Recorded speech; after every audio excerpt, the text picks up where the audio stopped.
Uma vez um amigo falou assim para mim: eu não quero ser exemplo para ninguém.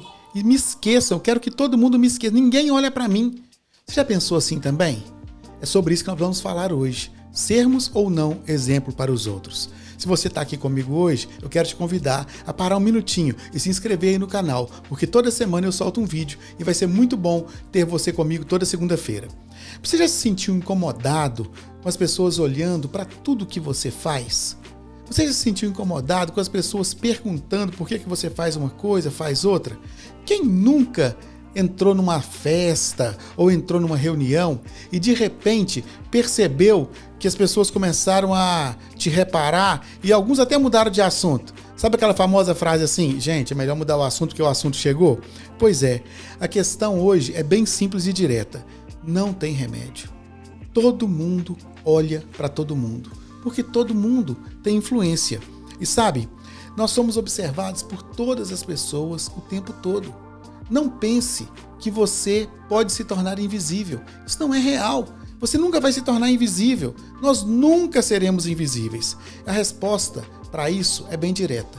Nós precisamos ser bons exemplos. Você já pensou sobre isso? Meus filhos sempre estudaram numa mesma escola. E o lema dessa escola era o seguinte: o melhor ensino é o exemplo. Às vezes eu penso que, de fato, esse talvez seja o único ensino, porque a gente não consegue passar para as pessoas o que a gente diz que tem.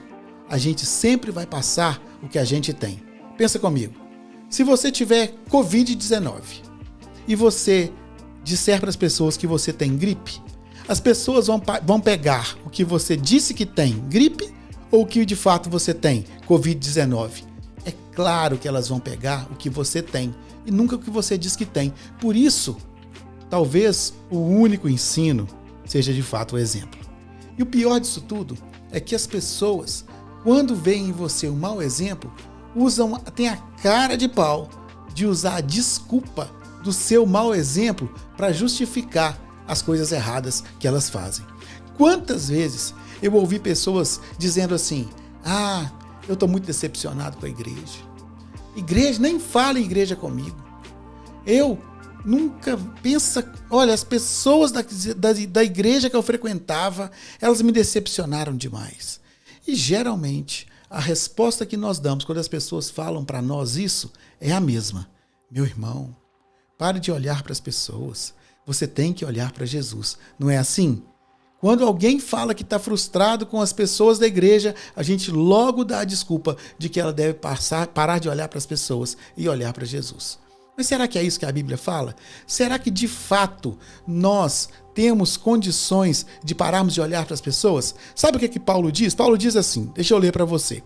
Meus irmãos, continuem a ser meus imitadores e olhem com atenção também os que vivem de acordo com o exemplo que temos dado a vocês. Viu? Meus irmãos, sejam meus imitadores. Veja o que Paulo está dizendo. Olhem para mim.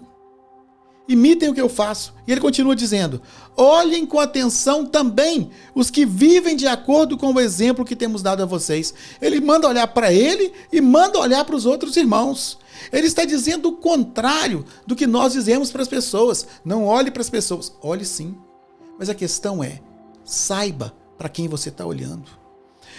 E eu quero dizer a você que é um exemplo e às vezes nem sabe que é um exemplo. Quando você pensa nos seus filhos, por exemplo, você teria coragem de dizer para eles assim: meus filhos, olhem para a minha vida, façam o que eu faço, sejam como eu sou. Quantas vezes eu vejo pais dizendo o contrário para os filhos: meu filho, eu não quero que você viva o que eu vivi, eu não quero que você passe pelo que eu passei. Que triste é isso. Nós temos que ter a coragem de dizer para os nossos filhos: olhem para nós, olhem para mim. Caminhe como eu caminho. Você que é casado, teria coragem de dizer para um casal assim: queridos, vocês precisam melhorar o relacionamento de vocês. Andem conosco. Sigam o meu modelo de casamento. Você que é um patrão, um líder de equipe, você teria coragem de dizer para as pessoas que trabalham com você: sejam como eu. Olhem o meu exemplo. Sigam o que eu tenho dito e feito. Será mesmo que você teria coragem de dizer isso? Não. Eu não digo isso porque eu não sou arrogante. Isso é muita arrogância, é muita prepotência. Será mesmo? Ou é mais uma desculpa para você não assumir a responsabilidade que você tem com as pessoas? Olha, meu querido, eu quero encerrar essa palavra desse dia dizendo para você que não existe de fato ninguém perfeito. E não é arrogância, é simplesmente medo de assumir as suas imperfeições. Porque quem assume a responsabilidade de ser exemplo, também assume a responsabilidade de corrigir rotas, de pedir perdão e de acertar a vida para não continuar errando. Deus abençoe você.